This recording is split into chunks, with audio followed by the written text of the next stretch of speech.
Assalamualaikum warahmatullahi wabarakatuh. Apa kabar anak-anak sekalian? Jumpa lagi dengan Pak Nas di Al-Faizna Channel dalam pembelajaran tematik tema 7 subtema 3 pembelajaran 1 dan 2. Pak Nas doakan semoga kalian semua dalam keadaan sehat walafiat dan selalu dijaga dari mara bahaya serta dari penyakit yang sedang wabah pada saat ini. Anak-anak sekalian, seperti biasa, sebelum kita memulai pembelajaran, mari sama-sama kita khusyukkan hati kita untuk berdoa terlebih dahulu agar apa yang kita pelajari pada hari ini akan mendapat keberkahan dan ridha dari Allah Subhanahu wa taala. Bismillahirrahmanirrahim. Raditu billahi rabba wa bil islami dina wa bi muhammadin nabiyya wa rasula. Rabbi zidni ilma warzuqni fahma. Allahumma anfa'ni bima 'allamtani wa 'allimni ma yanfa'uni wa zidni ilma. Amin. Anak-anak sekalian, pada pembelajaran satu ini kita akan belajar tentang menjelaskan penerapan nilai-nilai kekeluargaan yang sesuai dengan Pancasila dalam kehidupan sehari-hari. Kedua, menemukan pesan dalam pidato. Pada pembelajaran kedua, kita akan belajar juga tentang menjelaskan teknik membuat patung. Dua, menjelaskan cara menjaga tingkah laku pada masa pubertas. Anak-anak sekalian, tahukah kalian bahwa setiap orang memiliki kesempatan yang sama untuk memimpin? Meskipun kita bukan seorang pemimpin, memiliki jiwa pemimpin sangatlah penting. Keahlian dalam memimpin berlaku dimanapun kita berada. Kesempatan untuk memimpin bisa datang kapan saja. Misalnya, ketika kita diberi kesempatan untuk memimpin upacara atau pencalonan dalam pemilihan ketua kelas. Apakah kamu pernah mendapat kesempatan untuk memimpin? Dan apakah kamu pernah mau mengambil kesempatan tersebut? Baik, kita mulai pada pembelajaran yang pertama, yaitu menjelaskan penerapan nilai-nilai kekeluargaan yang sesuai dengan Pancasila dalam kehidupan sehari-hari. Seorang pemimpin harus bersikap bijaksana. Penyelesaian masalah diputuskan secara musyawarah bersama dengan semangat kekeluargaan. Kekeluargaan artinya rasa yang kita miliki terhadap orang lain seperti terhadap keluarga. Contohnya, saling menyayangi dan mengasihi. Sikap kekeluargaan ini tidak hanya didasarkan oleh ikatan darah. Sikap kekeluargaan sudah ada dalam masyarakat Indonesia sejak zaman dahulu. Di masyarakat terdapat sikap peduli, saling menyayangi, saling mengasihi, dan saling menolong antar warga masyarakat. Nilai-nilai tersebut menimbulkan kedekatan dan keakraban seperti layaknya dalam sebuah keluarga. Nilai-nilai kekeluargaan merupakan hubungan yang terbentuk dalam keluarga atau masyarakat yang bertujuan untuk menanamkan bentuk kebaikan sehingga menjadi sarana penyatuan dalam keluarga atau masyarakat. Nilai-nilai kekeluargaan dalam masyarakat Indonesia antara lain sebagai berikut. 1. Empati, yaitu memahami dan merasakan penderitaan orang lain seperti diri sendiri yang merasakannya. Adanya empati antar sesama akan menimbulkan sikap ingin berbuat sesuatu untuk meringankan penderitaan tersebut. 2. Keberanian, tercermin pada kesediaan untuk melakukan hal-hal yang sulit demi orang lain. 3. Kesetaraan, yaitu rasa percaya bahwa setiap orang berhak mendapatkan hak yang sama serta berhak diperlakukan dengan hormat tanpa dibeda-bedakan. 4. Keadilan, yaitu sikap atau tindakan yang dilakukan secara seimbang dan adil. 5. kemurahan hati, misalnya ditunjukkan dengan memberikan bantuan baik materi maupun non-materi, seperti bantuan dalam bentuk waktu dan tenaga. 6. Tolong menolong, yaitu pertolongan yang diberikan kepada orang lain untuk meringankan bebannya sehingga mendekatkan hubungan menjadi seperti keluarga. 7. Menghargai dan menghormati orang lain, yakni dengan saling menghormati antar sesama sehingga timbul kenyamanan dalam hidup dan menghindarkan terjadinya perselisihan. Adapun penerapan nilai kekeluargaan dalam kehidupan sehari-hari antara lain sebagai berikut. 1. Selalu tolong menolong terhadap orang lain yang mengalami musibah. 2. Berteman dengan semua teman tanpa membedakan suku, bangsa, dan agamanya. 3. Saling menghargai orang lain dengan menghargai pendapatnya. 4. Bekerja sama dalam gotong royong membersihkan lingkungan. 5. Mengutamakan kepentingan bersama. 6. Bermusyawarah untuk mencapai mufakat dan menyelesaikan masalah. 7. Menghormati hak dan kewajiban orang lain. Nilai kekeluargaan dalam masyarakat Indonesia juga menunjukkan nilai keadilan sosial. Nilai-nilai kekeluargaan tersebut tentunya sudah kamu lakukan dalam kehidupan sehari-hari, bukan? Anak-anak sekalian, selanjutnya kita akan belajar tentang menemukan pesan dalam pidato. Seorang pemimpin harus mampu menjadi panutan bagi orang-orang yang dipimpinnya. Seorang pemimpin juga harus dapat membangkitkan semangat dan mampu memberikan motivasi kepada orang-orang yang dipimpinnya agar menjadi pribadi yang lebih baik lagi. Bimbingan dan imbauan seorang pemimpin dapat disampaikan melalui pidato. Coba dengarkan pidato berikut ini. Selamat pagi, yang terhormat Bapak dan Ibu guru beserta staf sekolah dan tak lupa anak-anak yang Bapak cintai dan banggakan. Puji syukur kita panjatkan kehadirat Tuhan Yang Maha Esa. Dengan segala nikmatnya, kita semua dapat berkumpul di lapangan sekolah pagi hari ini untuk mengawali tahun ajaran baru. Hari ini adalah hari istimewa bagi kita semua. Kita mengawali hari ini dengan berkumpul bersama di lapangan ini pada hari pertama tahun ajaran 2020-2021. Para siswa sekalian, pada tahun ajaran baru ini, perbaruilah semangat kalian. Belajarlah dengan sungguh-sungguh, tuntaskanlah setiap pelajaran, dan terlibatlah dalam kegiatan-kegiatan di sekolah. Siswa sekalian, kalian adalah generasi penerus bangsa ini. Di tangan dan genggaman kalianlah masa depan bangsa ini berada. Ingatlah, masa depan gemilang tidak datang dengan sendirinya. Masa depan cerah harus diraih dengan kerja keras dan perjuangan. Mulailah bekerja keras di bangku sekolah. Gapailah cita-citamu setinggi-tingginya. Bekerja keraslah untuk meraihnya dan berdoalah dengan sungguh-sungguh. Peliharalah semangat agar terus berkobar. Jadikan tahun ajaran baru ini sebagai awal bagi kalian dalam menuju kesuksesan. Demikian pidato dari saya. Jika ada kesalahan mohon dimaafkan. Terima kasih dan selamat berjuang. Nah, anak-anak sekalian, sudah dengar pidato yang menggelegar tadi?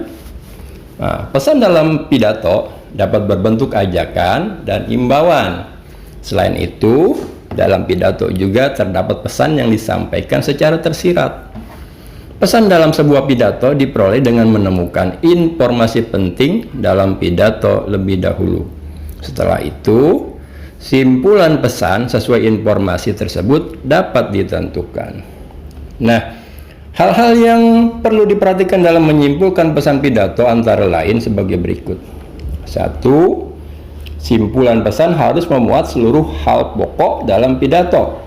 Hal pokok pidato merupakan isi atau materi dalam pidato. 2. Simpulan pesan yang diambil tidak menyimpang dari isi pidato. 3. Tiga, simpulan pesan pidato merupakan penafsiran pendengar terhadap apa yang ingin disampaikan dalam pidato, bukanlah ringkasan isi pidato. Sekarang coba tentukan simpulan pesan dalam pidato pada halaman sebelumnya tadi.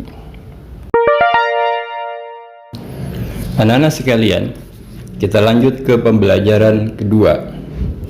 Pada kali ini kita akan belajar menjelaskan teknik membuat patung dan menjelaskan cara menjaga tingkah laku pada masa pubertas.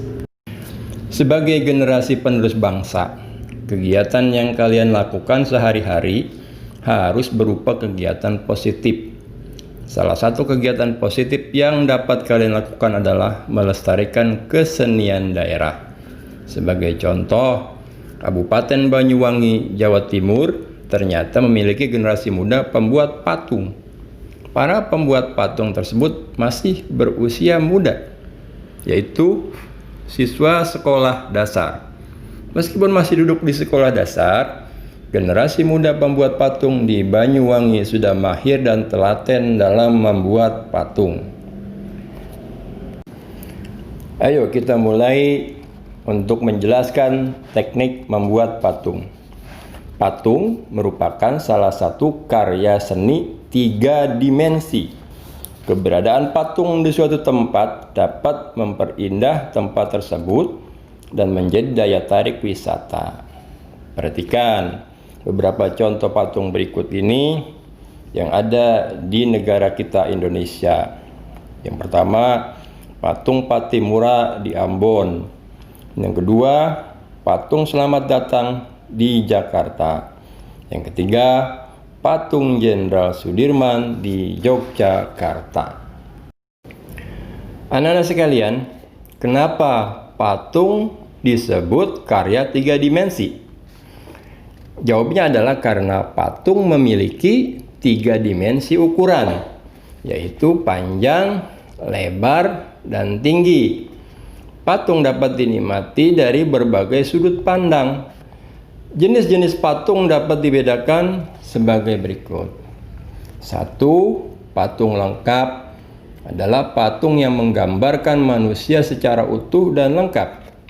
2. Patung dada adalah jenis patung yang menampilkan kepala sampai dada.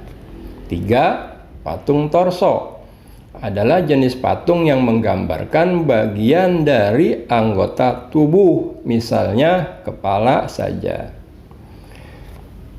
Nah, patung dapat dibuat dari bahan keras maupun bahan lunak. Bahan lunak yang digunakan sifatnya bisa sementara atau tetap. Bahan lunak yang bersifat sementara memiliki sifat lunak ketika diproses pembuatan patung dan akan menjadi keras. Bahan lunak tersebut contohnya tanah liat, bubur kertas, adonan tepung, dan adonan semen. Bahan lunak yang bersifat tetap tidak akan berubah menjadi keras. Contohnya lilin, mainan plastisin, dan sabun batangan. Bahan keras untuk membuat patung contohnya kayu atau batu cadas. Adapun teknik yang digunakan untuk membuat patung tergantung bahan yang digunakan. Teknik membuat patung antara lain sebagai berikut. 1. Untuk bahan yang keras digunakan teknik memahat dan mengukir. 2. Untuk bahan yang lunak digunakan teknik membentuk dengan cara memijit, menambah, dan mengurangi bahan. 3. Untuk bahan keras yang dilelehkan dibuat patung dengan teknik mencetak. Nah, bahan yang dipakai misalnya gips, besi, atau perunggu. Cetakan dibuat lebih dahulu, lalu lelehan bahan dimasukkan ke dalam cetakan. Pada pembelajaran sebelumnya, pada tema sebelumnya, kalian sudah mempraktekkan bagaimana cara membuat patung dari bubur kertas. Tinggal kalian kembangkan lagi dengan cara membuat patung dari bahan tetap seperti lilin ataupun yang lain yang ada bahannya dan mudah didapat. Baik anak-anak sekalian, kita lanjut ke materi berikutnya, yaitu menjelaskan cara menjaga tingkah laku pada masa pubertas. Perhatikan kembali hal ini dilakukan oleh anak pada awal pembelajaran. Anak tersebut mulai memasuki masa pubertas. Pada masa pubertas, umumnya anak akan cenderung lebih aktif dan berkeinginan untuk mencoba hal baru, mencari jati diri, serta ingin tampil berbeda dari orang lain. Biasanya, pada masa pubertas juga terjadi perubahan pola pikir yang mempengaruhi perilakunya.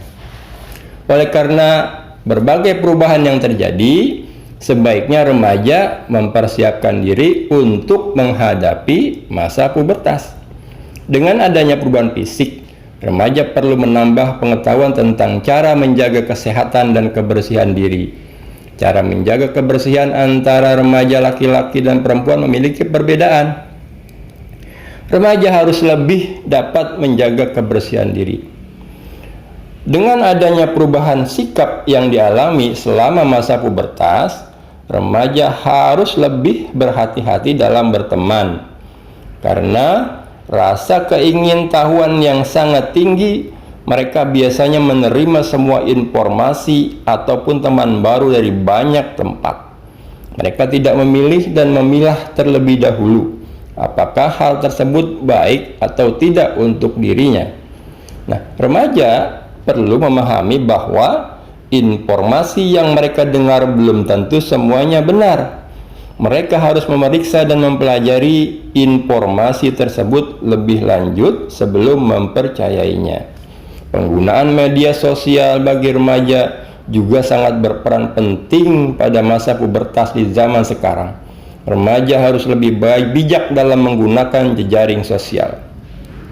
Sebaiknya penggunaan jejaring sosial dibatasi melalui pengawasan orang tua. Jejaring sosial hanya digunakan sebagai sarana untuk bertukar informasi positif, memberi atau bertanya kabar kepada teman, serta media belajar siswa. Ketika masa pubertas, remaja merasa dirinya sudah bisa melakukan banyak hal secara mandiri. Akan tetapi, mandiri bukan berarti tanpa pengawasan orang tua. Remaja tetap membutuhkan arahan dan nasihat orang tua agar hal-hal yang dilakukannya tidak mencelakakan dirinya atau berdampak buruk bagi dirinya.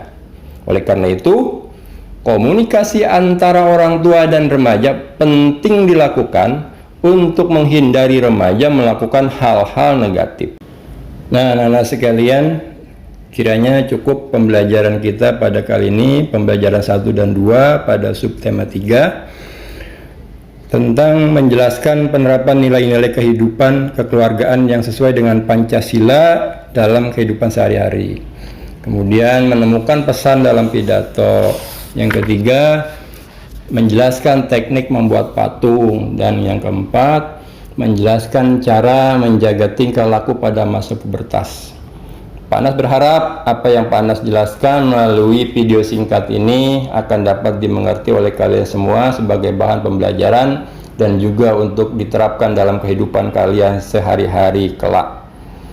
Sebelum diakhiri, Pak Anas selalu berpesan, jaga sholat kalian agar tidak lalai, berbakti kepada orang tua dan guru, serta laksanakan protokol kesehatan dengan menjaga jarak, hindari kerumunan, mencuci tangan, memakai masker kemanapun kalian pergi dan berangkat kecuali mau makan. Jangan pakai masker, nggak bisa masuk. Baik anak-anak sekalian, kita akhiri dengan hamdalah. Alhamdulillahirabbil alamin. Subhanakallahumma wa bihamdik asyhadu an la ilaha illa anta astaghfiruka wa atubu ilaik. Semoga kita senantiasa dijaga dan dilindungi oleh Allah Subhanahu wa taala, diberikan kesehatan yang sempurna. Billahi taufiq wal hidayah. Wassalamualaikum warahmatullahi wabarakatuh.